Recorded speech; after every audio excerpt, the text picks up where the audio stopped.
Good morning, bonjour, Annie. My name is Kimberly Wahama Deshane, and I'm the Operations and Events Manager at Northern Ontario Angels. Welcome to the Investor Ready program on tax strategies and financial planning with BDO. We begin this Investor Ready program by acknowledging that we are meeting virtually on Indigenous lands that has been inhabited by Indigenous peoples. We acknowledge all the treaties and traditional territories on which all of you are in attendance today. If you've not already done so, please mute your audio and video channels, and following the presentation, you can unmute or ask questions in the chat. We are recording this session, and we will provide you with a link as well as a survey. Completed surveys will provide you with a chance to win a complimentary BDO consultation valued at $500. The Investor Ready program is a partnership between Northern Ontario Angels, the Business Centre, IION, and the City of North Bay Economic Development Department. This program is a comprehensive entrepreneurial training program designed to equip you with the skills, knowledge, and tools required to create compelling business propositions and attract potential investors. Over to you, Dean. Good morning, everyone. Thanks, Kim, very much. I'm going to start off. I'm Dean DeCare, everyone. I'm a partner with BDO Canada up here in the great city of North Bay, Ontario. What I'm going to do to start today, just a couple of housekeeping items. Just remind everyone to be on mute until there's a question period, including the speakers. I'm going to start off by thanking the NOA, which is an amazing organization we're always really, really happy to partner with, as well as the other contributing partners to this very important session. This is a very exciting time, everyone, in Canada. We live in a great country. It's important as all business owners understand where we're at as far as tax policy goes. We are in a country right now, like many, many countries, coming out of a global pandemic where revenue generation for governments is very, very vital and important. So a lot of money is being invested in compliance, such as giving dollars to the Canada Revenue Agency, who are out there looking for tax revenues from individuals, corporations, as well as indirect tax, in the harmonized sales tax. We do have a very complex Income Tax Act and Excise Tax Act as it relates to businesses and corporations, as it relates to individuals. But there are some very, very simple things that we can all do as business owners to reduce the risk of there being assessments by the Canada Revenue Agency. And so hopefully today we're going to arm you with some really cool stuff as it relates to taxation to help you out as business owners and as individuals. Hopefully the points are on point and very relevant to you as we work through the slides. So I'm going to quickly introduce the team, my team that I'm very proud of. Here at BDO Canada, we have Kelly Stewart, who's going to be the first speaker, who is a tax specialist at BDO Canada and a tax leader in Northern Ontario. We have Scott Connor, again, a income tax specialist and tax leader in the Muskoka area of Ontario. And we have Ken Garth, who is just an absolute tremendous individual and a walking Excise Tax Act. That being said, that might sound really nerdy. He's a really, really cool person. So I'm going to turn it over to Kelly to start the presentation. We will have lots of time for questions, I promise, as we navigate through this information. I don't have my camera on. And reminding everyone to be on mute. So I'm going to turn it over to Kelly Stewart to start this great session. Thanks, everyone. Thank you, Dean. Thanks for the introduction. And I agree. I think we have a great team here at BDO. So excited to present with Ken and Scott. We work together quite a bit. So I think this will be good. I'm excited for the questions after too. So I want to thank the Northern Ontario Angels as well for inviting us to present. So my part of the presentation, I'm just going to talk about some capital gains inclusion rate increase. I'm sure everyone's aware of the June 24th change. I'm also going to get into the lifetime capital gains exemption. And if I have time, I'm going to go through just some tax planning objectives when you sell the shares of your business. So here on the first slide, so as I said, everyone should be aware of this increase from 1/2 to 2/3 on capital gains as of June 24th of this year. So as a quick refresher, for individuals, the increased inclusion rate applies only to capital gains above the 250,000 threshold in a single year. Therefore, so unless you ever realize capital gains that exceed that threshold, these changes probably won't concern you. However, there are situations in your lifetime that this may occur. So these are situations such as you're selling a second property, say you're selling your business, or at the time of death, you're deemed to dispose of all your assets at fair market value. So although these changes might not affect you today, they will likely affect you at some point in the future. And for individuals owning corporations that have like investments or property, this change will likely affect you today since there's no 250,000 threshold for corporations. Therefore, all capital gains taxed within the corporation will be subject to the increased inclusion rate.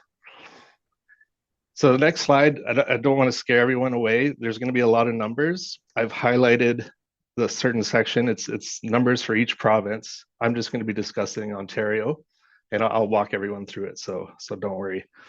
But this chart, it's for individuals, and it shows the increase in rates pre and post June 24th. So in the first column, we have capital gains realized before the increase in the rate and are less than 250,000. So this is the old way that everyone was used to. We all knew these rates. They haven't changed since I've been a tax professional. But so it results in a top marginal tax rate of 26.77% on capital gains, which is 50% of the top marginal tax rate, which is 53.53%. So in the second column, it shows when you realize a capital gain after June 24th, that's greater than the 250,000. It results in a top marginal tax rate of 35.69%, which is essentially just 2/3 of the top marginal tax rate. So overall, this increase results in, sorry, I just lost my slide here. Oops. There we go. So overall, the increase is just what it's 8.9% on capital gains above the 250,000 threshold. So for an example, like if you consider the purchase of a cottage for 500,000, years later you sell it for 800,000, so you have a capital gain of 300,000. On the first 250,000, you would pay the old rate, which is the 26.7%. On the remaining 50,000, so the amount between the 250 threshold and the 300 of your gain, you'll just pay an extra 8.9%. So this new tax increase, you're going to pay approximately $4,500 in taxes on additional taxes on a profit of 300,000. Okay, so these are integration calculations. So based on the pre-June 25th inclusion rates. So if anyone doesn't know, integration is a tax concept. It's in place to ensure that the total tax on income is the same whether you earn it by an individual or through a corporation. So the first column here shows the upfront corporate tax rate on capital gains, which is the 25.09%. The highlighted red column there is just for Ontario, which is essentially 50% of the tax rate that corporations pay on investments, which is 50.17. So when the corporation pays the investment income to shareholders, the corporation will receive a dividend refund, but then the individual shareholder has to report it on their taxes. So the resulting combined tax between the corporation and the individual is kind of referred to as a flow-through rate, which is the second column, and that's the 28.97%. So when you compare the corporate tax rate on capital gains, that 25.09 in the first column, with the top marginal tax rate for individuals, the 26.77, there's a small tax deferral, which is represented in the fourth column, if you have investment income within a corporation. So these are very top earners that there is a slight benefit or a tax deferral if you're earning investment income within a corporation. Not typical for most people. So, but if you do that and then you pay out the profits of the capital gains to the individual shareholder within the same year, there is actually a tax cost of earning that capital gain within a corporation of 2.2%, which you can see in the last column. which is the difference between the top personal rate and the flow-through rate when you flow it through a corporation to the individual. So you can see those last two columns, all those percentages are basically under 5%. So it shows that the integration is working, although it's not perfect. Now these are the new integration calculations for when you realize capital gains over 250,000. They're the same columns as the last slide, except the calculations are only on the first 250 of capital gains realized in a corporation. So sorry, it's the 250 with the new rate realized within a corporation. So how does that affect integration? So as you can see, the last two columns, the numbers are way out of whack now. The percentages are way over 5%. So basically integration is not being achieved right now. So for Ontario, the tax deferral is a negative 6.7%, meaning that the corporation would have less after-tax dollars to invest compared to an individual earning that same investment income. And the tax cost is also increased to 11.9%, meaning that the profits paid to the individual shareholder by way of dividend to create the flow-through tax, they would have 11.8% less after-tax profit than the individual who invested personally. So there's a big lack in integration right now. It'll be interesting to see what the Canadian government does to correct this in the future. Okay, so moving on away from all those numbers, here we're going to talk about some capital gains planning considerations with these new rates. So for corporations, the things that we're sort of looking at when we're looking at our clients is they should consider the impact of carrying forward capital gains reserves in light of these new increases. The new rate, the new 2/3 rate could result in a higher tax burden if the reserves are carried over and recognized in the year where this increase applies. So how it works is when you sell a major asset, if you're not receiving all the proceeds that day, there's an ability to sort of defer those capital gains to match how you receive those proceeds. But what happens is the reserve that you took last year, it comes into income on the first day of the current fiscal year.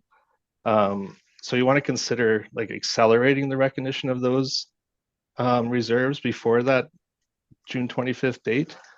So you get that lower inclusion rate, which is sort of, it opposes our conventional wisdom of always trying to defer tax as long as possible. So the opposite is actually true for individuals. So you'd want to use your capital gains reserve as much as possible. And it's a pretty key tax planning tool that we're using right now is to make sure that individuals can use that reserve to keep below the 250,000 threshold, which is just sort of a big tax savings to them. So another consideration is if you're selling your business, there's always the decision whether to sell your assets or your shares. So as I showed on the previous slides, there's a lack of integration. So essentially that means that the seller may face a higher effective tax rate on capital gains realized from the sale of assets. So there's that to consider. On the right side of the slide, should consider preserving capital losses rather than carrying back to maximize value. So that's something that's also sort of goes against conventional wisdom, is always to carry back your losses. So you can only carry back 3 years, and you want to try to wipe out those gains in those previous 3 years. But now the recommendation is to carry forward the losses from before the rate change to a year that the rate change went up. So I've seen examples recently where it will increase your capital dividend account, which is the non-taxable portion of gains, if you carry forward a loss from before the rate change over to shelter income after the rate change. I've seen as much of an increase as 50,000 to your capital dividend account. So that's something to consider. So moving on, the capital gains exemption. So this is something that we deal with quite a bit. It's a major tax savings for a lot of our clients. But so high level, an individual is entitled to this lifetime capital gains exemption. If you dispose of certain types of shares, we call them QSBC shares. The exemption provides like a limited amount of capital gains that gets sheltered. So it's proposed at 1.25 million right now for any dispositions after June 24th. So there was a big increase there. So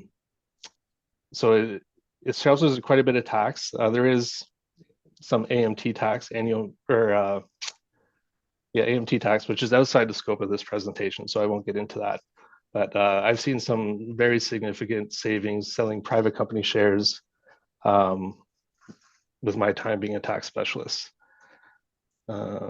So with that increase in the capital gains exemption, with the benefits of the lifetime capital gains exemption, they've increased in tandem with the capital gains inclusion rate. So essentially with the increase in inclusion rates, the potential tax savings from using your lifetime capital gains exemption is more substantial. So in order to meet the QSBC shares, and in order to have your shares qualify as QSBC, there's certain tests that you need to be aware of. So the first test is the small business corporation test. It's generally where a company has all or substantially all of the fair market value of its assets are used in an active business. So it's something that you want to be aware of. The test only needs to apply at the time of disposition. So there is planning techniques that you can use in order to meet this test. The second test is the holding period test, which essentially means that throughout 2 years immediately before the sale, the shares must not have been owned by anyone other than the individual related to the corporation. And the last test is the fair market value test, which is also a 2-year test, where the shares must have been shares of a corporation with more than 50% of the market value of the assets used in active business in Canada. So this last test can be a major stumbling block. Just because if you fail to meet this test at any point in time, it sort of restarts the clock. The first test, where 90% of your assets need to be active in a business, that can be manipulated, and there's tax planning that you can do before the actual sale date. But the last test, the fair market value test, is something that cannot be retroactively fixed. So it's important to understand these tests when thinking of how to sell your business or an exit strategy. How am I doing for time? Okay, good. So I'm just going to go over some considerations when you sell your shares. So generally you have 3 objectives. You can deduct, defer, or divide. I like to call it the 3 Ds. So I discussed in the previous slide how you could use your capital gains exemption as a deduction, which would significantly reduce your taxes. As a tax deferral strategy, it can be achieved by two principles. One strategy is to use the capital gains reserve, as I mentioned before, which permits the deferral of those capital gains on shares up to 5 years. So that's a great tool. Like I said, if you're an individual selling shares, use your capital gains reserve to keep under that $250,000 threshold, and then you get the lower capital gains rate. Another way for the deferral is utilizing holding companies. So that's something that we do quite often in order to have companies meet that first test, where 90% of the assets need to be active before a sale. So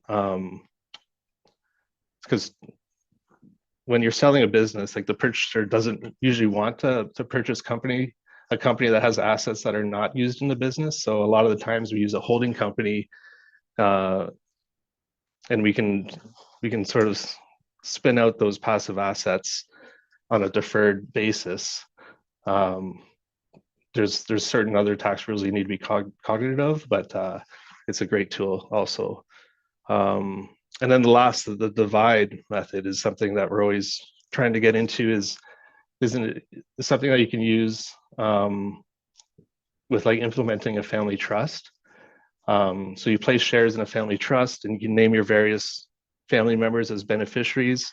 And then you can utilize all of their capital gains exemption as well when you go to sell the business. So this is something that's pretty significant in our world.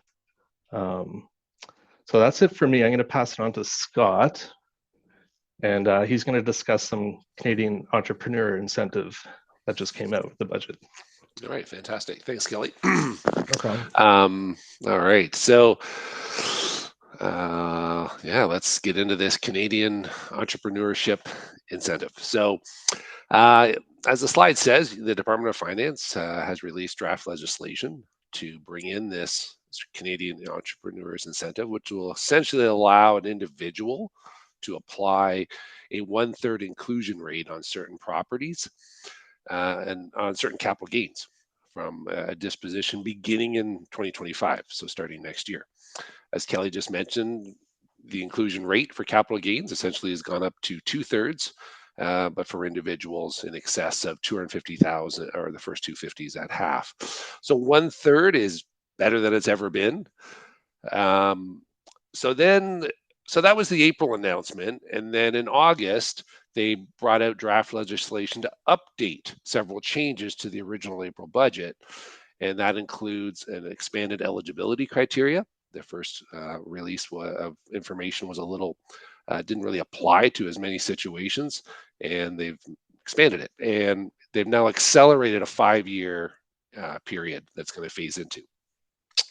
It basically operates as an additional deduction to the individual over and above the lifetime capital gains exemption. So my LCGE, lifetime capital gains exemption.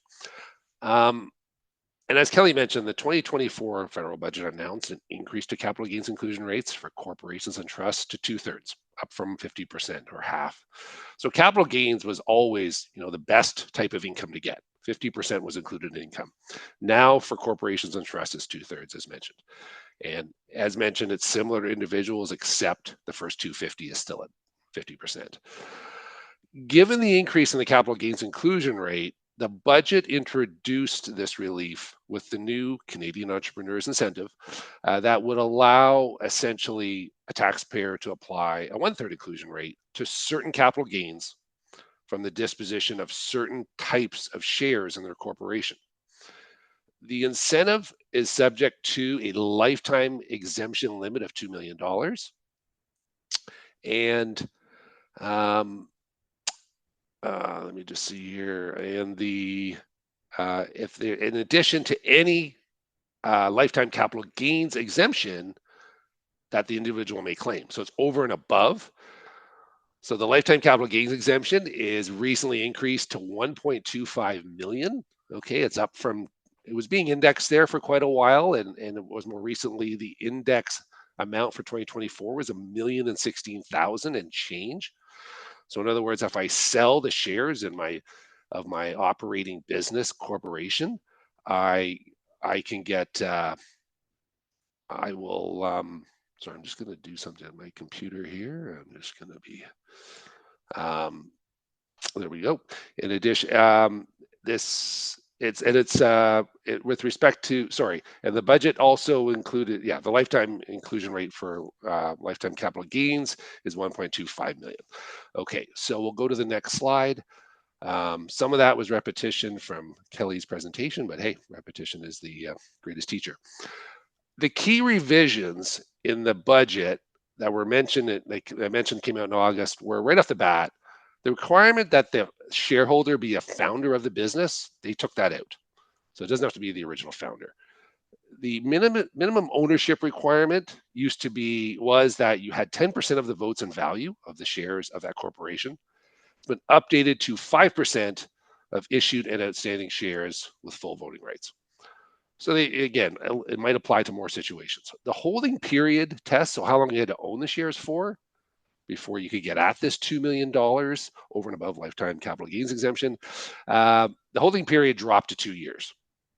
And the requirement that the shareholder is actively engaged in the business is reduced to 3 years of ownership. So it can apply to a lot of situations. And the phase-in period, as mentioned, now 5 years to get that full $2 million. So it's $400,000 a year So by 2029, you're going to have access to the full 2 million. It's a lifetime exemption. It's not going to go away. The original rules said, no farming, no fishing businesses. They have special tax rules for their capital gains exemptions and certain tax rules. So they're kind of specialty industries all by themselves.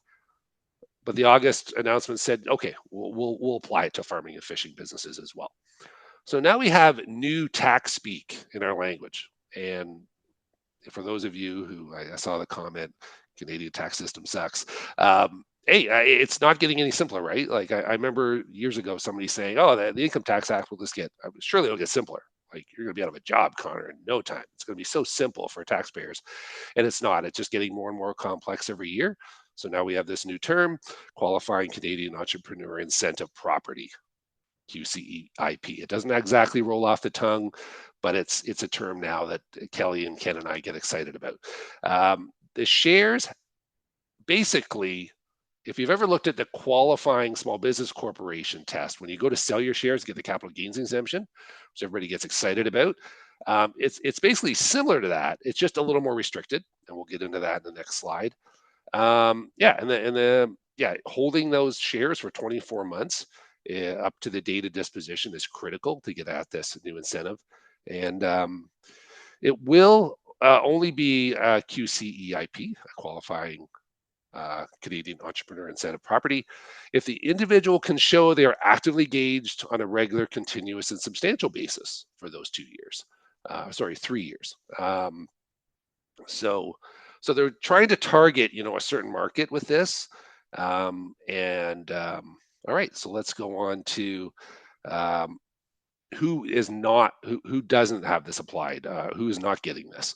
So as mentioned with this new definition, there are excluded businesses. So and they're kind of eye-opening. So right off the bat, professional corporations, there's a whole whack of them there.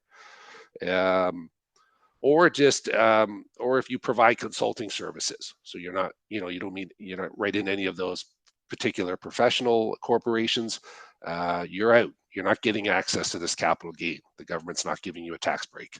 So you'll still, interestingly enough, you'll still get potential for that lifetime capital gains exemption of 1.25 million. You're just not going to get the 1/3 inclusion rate if you sell your shares for more than 1.25. You'll be subject to, the normal 250,000, first 250 of capital gain, 50%, and then you're into that 2/3 inclusion rate over and above that. Then also excluded are businesses whose principal asset is simply the reputation, knowledge, or skills of one or more employees. Financial and insurance services, out. Real estate industry, out. Arts, entertainment, recreation, food, and accommodations, gone. Not part of this incentive. The government is just saying we are focused on a particular type of business. So you sort of subtract all those businesses on the screen, and it gives you an idea of who they're targeting. So it's important to note that, again, these businesses on the slides are still potentially eligible for the 1.25 million lifetime capital gains exemption, as mentioned. And it looks like, I say, they just took this Canadian entrepreneur incentive property definition and just restricted it over what's called the small business corporation test, which gets us into those lifetime capital gains exemption rules. And that's particularly a business where you're basically earning income other than from property or investments. You're an active business, like you're a lawyer, you have your professional, corporation, and you're operating in that as a lawyer. That can easily meet the test of a small business corporation, right? You're actively doing business, and there's an asset test. You can't stockpile non-active business assets in your company. It's only active business assets in that company. So we won't get, the small business corporation definition is a an hour presentation all by itself. So Ottawa came out with some comments when they released these rules, and here's what they said, and I'll read it quickly. Budget 2024 is part of the federal government's plan to deliver generational fairness by unlocking the door to a good middle class life for younger Canadians and drive economic growth in a way that lifts up all Canadians.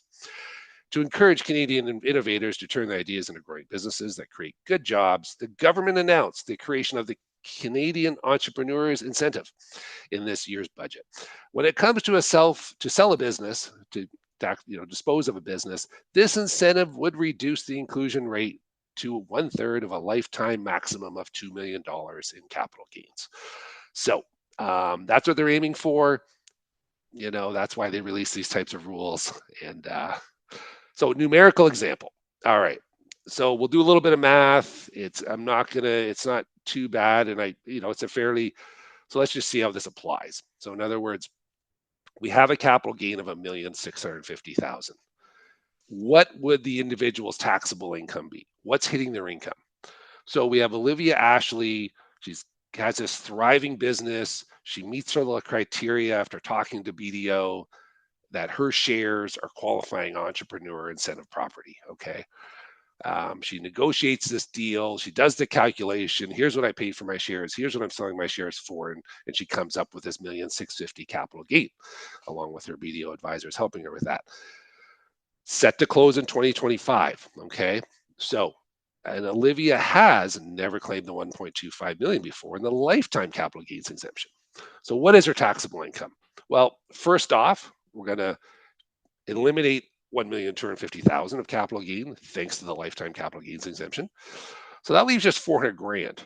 And then of that, 1/3 of that comes in income. So 133,334, 1/3 of 400. So that's basically your taxable income. So you can see it's a nice example of how powerful this new incentive is. Yeah, and there is a substantial savings here that's never been seen before in when an individual has gone to sell their shares in Canada. In Ontario, for instance, the new capital gains inclusion rates announced and the new lifetime capital gains exemption maximum, the sale of shares of a QSBC used to be about a $272,000 tax issue. What I mean by that is, if you actually went through the math and said, hey, I have the opportunity to sell my shares in my business. How much tax is that going to save me?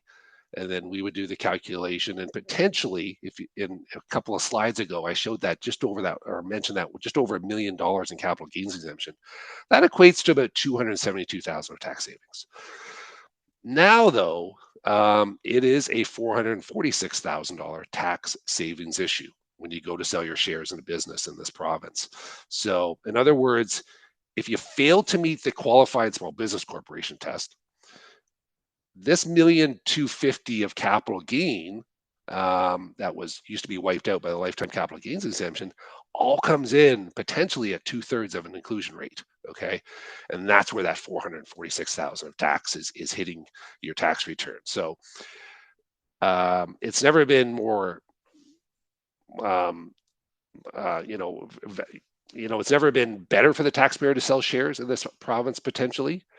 But it's also the downside of not being able to qualify for these definitions in the Income Tax Act when you go to sell your shares has never been more penalized. Yeah. One of the questions, Scotty, was around AMT. Can you just quickly highlight the Yeah, the AMT? Anytime you have a lifetime capital gains exemption claim, I didn't get into it in the one slide. I said, hey, here's your taxable income, 133 and change. There definitely could be, so don't just think, okay, I got to pay tax on 133, whatever that's going to be. I'm going to have an RSP contribution maybe and so on.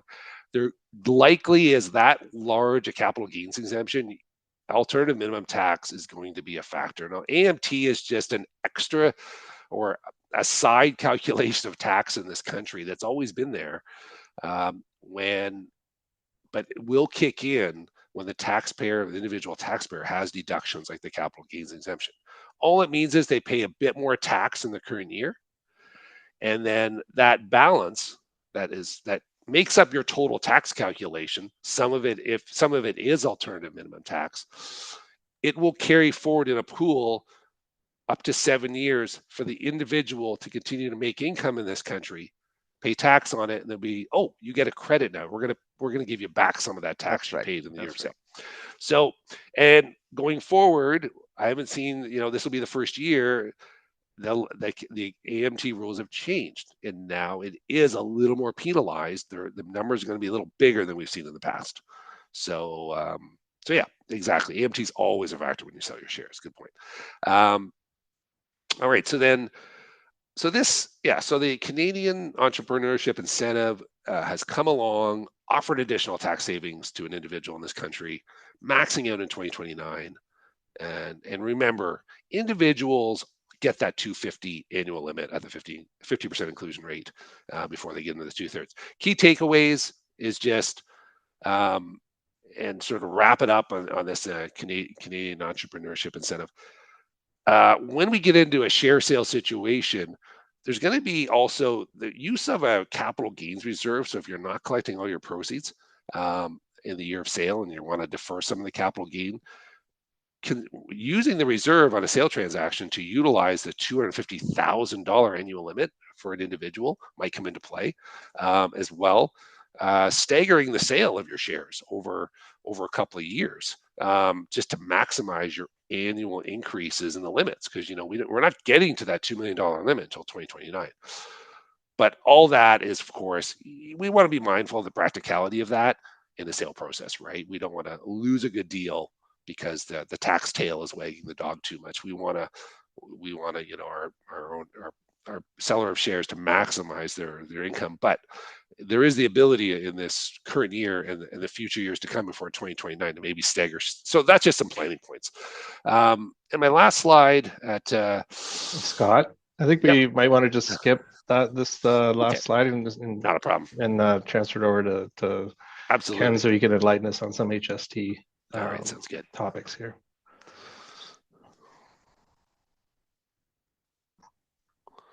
All right. Thanks, everyone. So we're just going to shift gears a little bit. We're going to move from income tax, now looking at sales taxes. So harmonized sales tax, provincial sales tax, that sort of thing. So a lot of businesses, you're located in Ontario, and you're used to dealing within your home province, usually when you're starting up the business and growing. So you're dealing with a 13% harmonized sales tax. Now, when you want to grow your business, a lot of times you're looking at expanding to new markets. So whether that's across Canada, to other provinces and territories, or going abroad. So you're going to Europe, United States, Asia, that sort of thing. And one of the things you always have to take into consideration or keep in mind is the sales tax landscape. So just on the next slide, we laid out a little summary just within Canada of the different taxes. So obviously Ontario, we've got our 13% harmonized sales tax. In the maritime provinces, so Nova Scotia, PEI, New Brunswick, Newfoundland and Labrador, they have a 15% harmonized sales tax. Alberta and the three territories, all they have is the 5% GST. And then Quebec has the Quebec sales tax, or QST, at 9.975% in addition to the GST. And the last are the PST provinces, BC, Manitoba, Saskatchewan, all have the 5% GST plus a provincial sales tax. And there's various rates, 7% in Manitoba and BC, and then I think 6% in Saskatchewan. So if you just flip to the next slide. So the first thing I guess you have to understand when you're dealing with a transaction in another province is, what rate of tax do I charge? You know, if I'm sitting in Ontario and I'm producing goods, or I'm providing a service, but I'm selling them to someone else, you know, what rate do I charge? Is it Ontario? Is it Alberta, BC? So they have a set of rules for GST that are called the place of supply rules. And those basically tell you where the transaction is considered to occur, and therefore what rate of sales tax you need to consider. Now, this is really a high level slide. There's a lot of sort of specialized rules and unique situations. So, you know, if you are dealing with other provinces, obviously you want to, you know, take the effort to actually look at how the rules work. But in a lot of cases, you'll find that the sales tax rate under these rules is based on the rate where your customer is located. So not where you're located, and even if you're doing a service, it's where the customer is. So if you're looking at goods or tangible property, typically it's the destination where you've delivered those. So if you're shipping it to Alberta, the place of supply is Alberta, so it's 5% GST. If you're dealing with real property or goods that are located in a province, so if you're doing a service on property or selling property, obviously that's going to be where the actual property is located. What province does it sit in? For services, again, there's a few specialized rules, but the general service rule, which applies in most situations, is you would look at the customer address and then charge the tax based on that. So if I'm doing a service for someone in Manitoba, I would look and say, well, under the GST, they only have 5% GST, so I charge 5%. If I'm doing something for someone in Newfoundland, they have HST at 15%, so I would charge them 15%, even though I may be providing the service from Ontario. Okay. And intangible property, those are things like licenses, or in some cases, software, or other sort of intellectual property. Again, unless there's a restriction on where that property can be used, typically you look at the rate in effect in the customer location.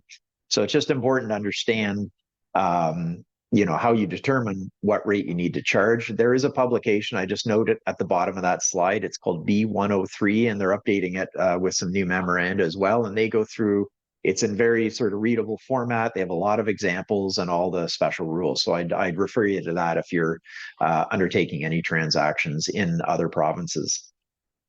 Now, just looking, next slide, on some of the provincial taxes. So I mentioned that there's 4 provinces that have their own provincial sales tax. So BC, Manitoba, Saskatchewan, and Quebec. The first thing that's really important to note is each of those provincial taxes have their own separate registration system. So you can't collect, for example, BC provincial sales tax and then throw that on your GST return and remit it and assume that everything's going to be okay. So any of the provincial sales taxes that you need to address, you have to register for them separately. So you'll have your own registration number. You'll file them on a separate return. You'll pay the money directly to that province, not part of your GST. So it's important to note that, because we see people all the time getting caught up and just kind of collecting stuff and then just throwing it on their regular GST return and sending it in. And then, they get into trouble later on when one of the provinces comes knocking. So in Quebec, they have the QST, or the Quebec sales tax. Even though it's a separate tax, it operates under rules that are virtually identical to the GST rules. So all of the place of supply rules, all of those sort of things, the QST operates under an identical set of rules, so it's easy to understand how they apply. But again, remember that it is a separate registration. So if you do have to register, it's a separate QST registration, a separate QST return you have to file, and sending your payments to Revenue Quebec, not to CRA. And then you also have to file your regular GST return as well. In BC, Manitoba, and Saskatchewan, they have a provincial sales tax, and the rules for those are completely different than the GST. So things that you may have to charge GST on, they may not be subject to PST. PST may have exemptions that aren't available in the GST. They're just a completely different landscape. So again, if you are operating in any of those provinces, you have to look. And then, of course, the other complicating factor is each of those 3 provincial sales tax systems, although they're kind of similar, they're all separate legislation. They all have separate rules, separate thresholds. So you really need to look at the specific province that you're dealing with. The other thing to note is a lot of those provinces have very low thresholds or no thresholds. So for example, in Saskatchewan, if you're selling something that's subject to Saskatchewan PST, you have to register and collect on your first dollar of sales. Same with Manitoba. BC, in some cases, gives you sort of a $10,000 threshold before you have to register. And the other thing to note for all 4 of these taxes is that they are designed so that they can apply to businesses that are located outside the province, as long as you're selling to customers in that province. So don't think that just because, for example, you're not in BC, you don't have to worry about BC provincial sales tax. If you're dealing with customers in BC, you at least have to investigate and see if these rules are going to apply to you. So anytime you're dealing with a new province, you really need to look, get advice, check and see if you have to register and collect. Moving on to the next slide.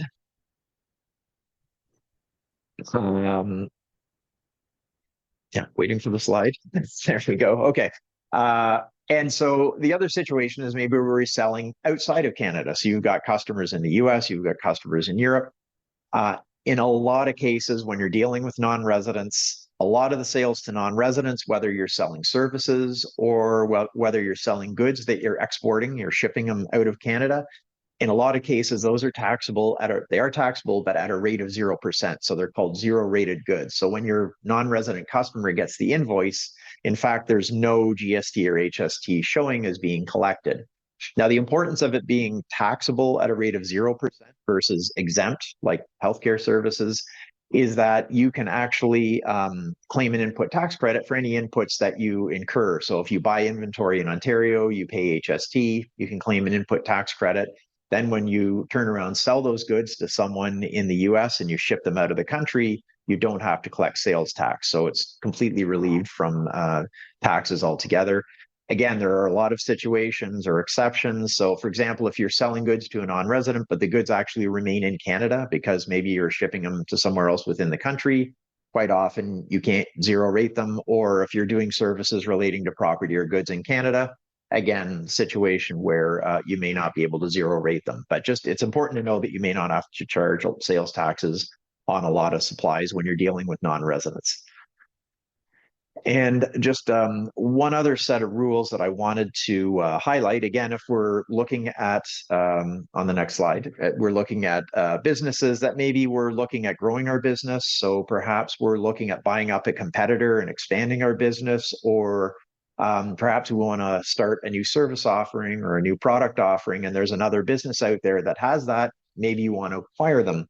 Or if you're at a position where, as Scott and Kelly spoke about, you want to sell your business, you've grown it to a point where maybe you want to bring in an outside investor or just sell the business entirely.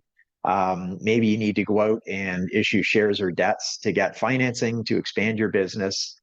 In those situations, typically share and debt transactions are what's called exempt financial services, and you can't recover any GST in relation to those. However, there are some special rules relating to holding companies in some cases where you are buying or selling a corporation that's carrying on an active business, that you may in fact be able to claim input tax credits if you register your holding company and recover the tax that I'm talking about, the GST that's paid on these various transaction costs. And they can be significant, including legal fees. You may have brokerage fees. Obviously, you're going to have tax planning fees, tax compliance fees, that sort of thing. Those can add up to some pretty significant money. So just be aware that in situations where you're buying or selling a business, if it is structured correctly, you may be able to get some tax recovery on that. So I think our last slide is just our disclaimer that we have to put, just to remind everybody that the slides that we've got here, they're for information purposes, but they're not tax advice. As I think Scott and Kelly and I have pointed out, there's a lot of situations, a lot of nuances. So this is just to make you aware of some of the new rules. But obviously, if you need advice, you should reach out to a professional. So that's the end of my presentation. I think now we can move to questions, if anyone's got them. Scott and Kelly, you want to come on screen, and Dean as well? Yeah, I just had a couple of comments before we maybe navigate some of the questions that come in. I'm not sure if Kim's going to look through the chat or let us know about that. But thank you very much, Ken and Scott and Kelly. We can appreciate everyone. That's a lot of information, and what we try to do is give highlights of some of the items for your consideration. I'll give you. I've been in public accounting, everyone, for over 33 years now, and I'm just going to give you my Dave Letterman top 5 list of things for you to consider. One is please. I cannot tell you how important and critical it is to keep good bookkeeping. Good bookkeeping. Keep receipts. Don't rely on credit card statements and that type of thing. So, good, strong bookkeeping. Always keep in mind some of the things that Ken and Scott and Kelly talked about when attracting new capital, whether it's venture capital money, whether it's private equity money. Understand what the income tax consequences or implications are. For sales taxes, I can give you a dozen examples of companies, small businesses that have started up and failed as a result of not complying with sales tax rules because they've all of a sudden been reassessed and have huge penalties and actual cash flows owed to the government or to the crown. There was a slide on installments as well. I encourage all of you to keep up with installments. A couple of years ago, it was kind of like, yeah, the interest was not significant. The interest is now quite significant. The CRA charges, so it's well worth your while to financially to make sure that we keep up with installments where applicable. And then finally, my little plug for timeliness. If you said, well, Dean, what's the best thing we can do from a tax planning standpoint? Get your year ends done in a timely manner. If you're a December year end, there's no reason that those financial statements and tax returns can't be filed by March 31st. Remember, taxes are owed. Your tax return is due 6 months after your corporate year end. Taxes are owed in many cases 2 months after your year end or 3 months after your year end.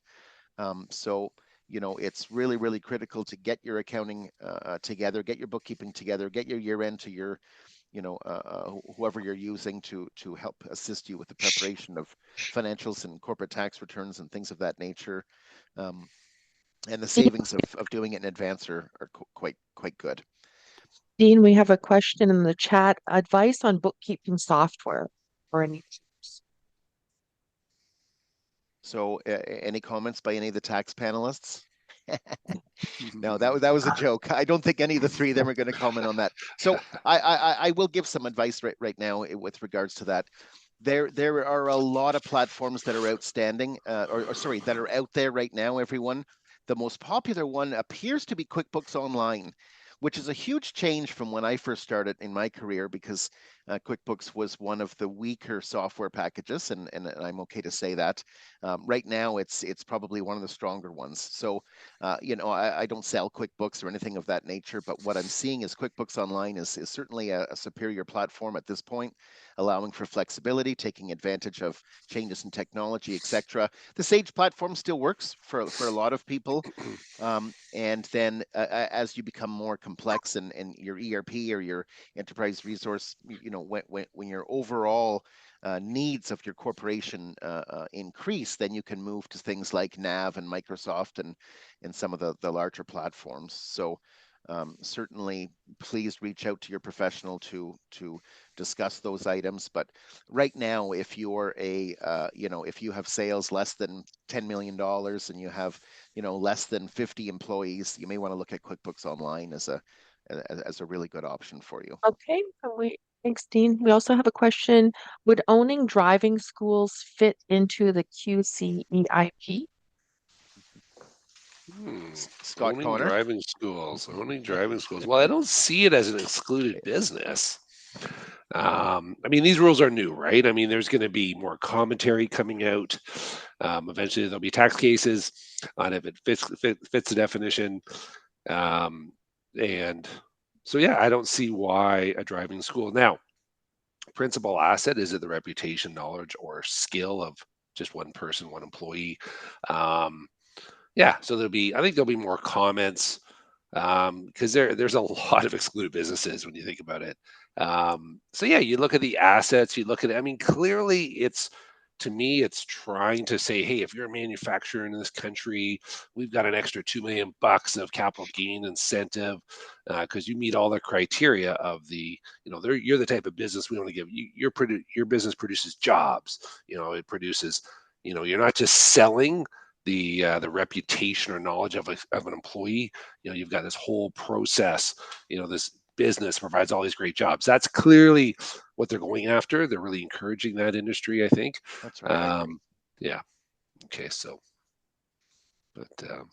we'll see. I certainly don't see it as something excluded. So we can look into that further. And there's a question, how about a restaurant business? Well, they come out and say food and accommodations are considered excluded businesses, which is kind of a surprise. We love our restaurants, we love our restaurant clients, but it's right off the bat, I'd want to look more into what they mean by that. I mean, I'm just taking, the first dribs and drabs of this legislation and these Yeah. announcements. Yeah. And yeah, it's interesting that they haven't that they mentioned that those businesses. So we'll see. And a quick question. Open, everyone often says to open a business to save on taxes and to have legit write-offs and tax refunds that help individuals thrive. What do they mean? I'll take that one. So Okay. this has been around for years and years and decades and decades and decades. So neighbors get together, and one is a salaried employee and receives a T4, and one owns a small business. And the issue, the salaried employee always looks over at the other neighbor and says, they get to write off everything. Like, is that make sense? Is it fair? And I'll tell you, the tax system is pretty clear that there are very few deductions when you're an employee. There's a few more if you're a commissioned employee, and there's some variable element to your income every year, everyone. And then when you're self-employed, it's much more broad, and without, in the absence of exceptions, it's any reasonable expenses incurred to generate income from business. The reason that the tax policy is written like that is because the two neighbors in the example I gave you, one goes to work every day and is covered under employment law. The other is much more risk. So the riskiness of the person that is self-employed, has a business, etc., is much higher than the person that has a T4 and is going to work every day. And so the tax law is written to enable that person to benefit from deductions. That's my personal high-level opinion. So in fact, that comment that is made is accurate. When I was an employee, there were very few things I could deduct on my tax return. As a self-employed person, like many of you entrepreneurs, it's much more, excuse the pun, liberal in terms of what you can deduct against your generated income. And like I said, that is for a reason, because entrepreneurs or self-employed individuals are taking on more risk than employees are. Mm. It's a great question, a great comment.